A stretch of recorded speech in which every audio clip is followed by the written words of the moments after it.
So guys, nagtataka ba kayo bakit yung mga ginto natin, pag sinisilip natin dun sa may mga lock, may makikita kayong 750, 916, 875, 375, para saan ba yung mga yun?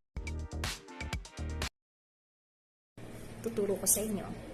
Mahilig ba kayo sa gold? Or naiisip nyo bang mag-invest sa gold? Gusto nyo bang magsimulang mag-invest? Pero hindi nyo alam kung ano yung magandang klase?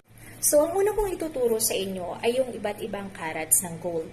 So, marahil narinig nyo na yung 9 carats, 10 carats, 14 carats, 18 carats, 21 carats, 22 carats, at 24 carats. So, para saan nga ba yung mga carats na yan? Guys, dyan na may measure kung gaano karaming gold ang halo nung isang alahas. Paano ba kinukompute yan? At paano naman natin malalaman kung anong carats ng